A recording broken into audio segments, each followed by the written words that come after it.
1982, I bought an incredible piece of technology called the Fairlight. Oh yeah. And the Fairlight was the very first sampler, and it was an Australian invention, and it changed the course of music. It was quite incredible. It was extraordinarily expensive. It was $32,000 in 1982.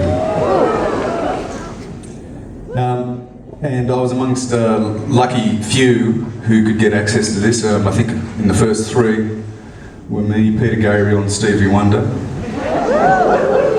They went on to nothing.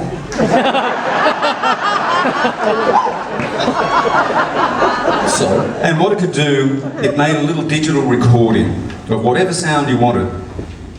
So it's a good, great thing on YouTube, where Peter Gabriel goes out to a junkyard with a microphone and smashes the screen of a TV set, which is recorded, and then they put it into the Fairlight, and it gets mapped across a keyboard. You can have any pitch that you want, up here's high and down here's low. But you can do sensible things as well. You can do some fantastic things. And this story is that the girl whom I wrote Don't Believe Me More about,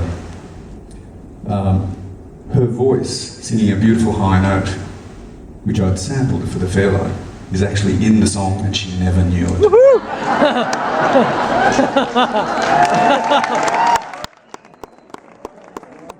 And that's the story.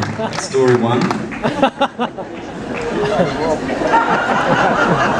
I want to know how you got her to sing the high I was going to note. ask how you got the... Oh, it's a serious song, come on. Don't stop. The other part of that story too was working closely with Bob Krishman, lead guitar. And I always thought when I wrote songs, I tried, there's no way I'd ever write songs about myself. Write a little story about somebody who lived on Angel Street, old painter, whatever. They're not about me. The songs are not about me. And Bob Krishman was in the studio when I walked in and sang Don't Believe Me More the first time.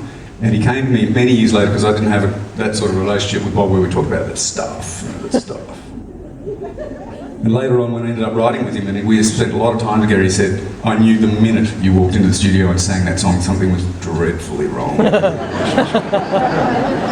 thought I'd done a really good job of not making it about me. Anybody here from our Facebook Facebook gang?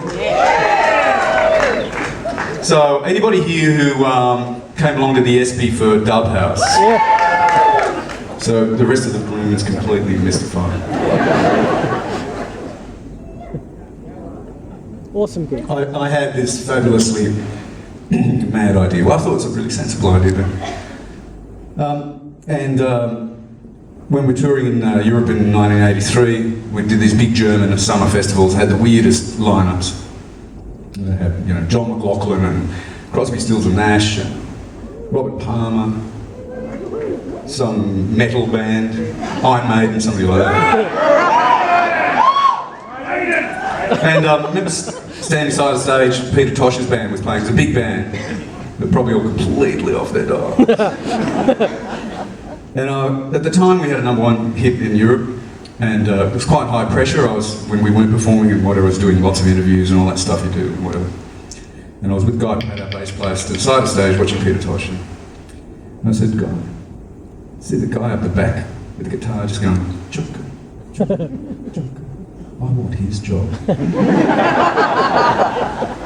And I had that conversation with somebody earlier last year, and they turned around and said, why don't you do it? So what we did was we turned every song that we played, all the songs we're playing tonight, whatever, we turned all these into reggae songs. Smoked a lot of dope. The fact that these people were surprised goes to show how effective the marketing was.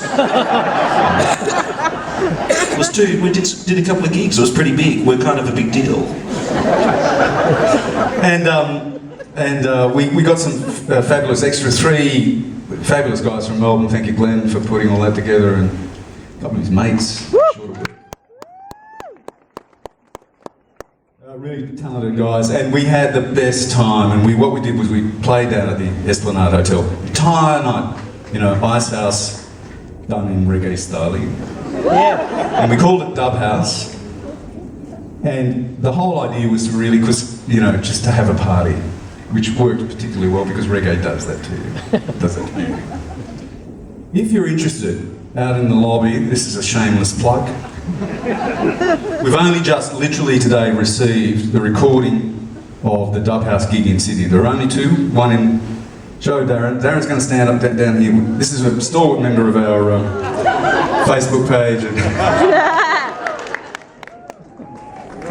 And I just want to let you know that these will be manufactured very shortly by Universal, but this particular lot, there's 4 boxes only that are out. You didn't know this, Paul. I haven't seen it. No? I saw it just then. It's got your picture on it. Is it a good picture? Yeah. Pick the worst one I could find. It's an old one.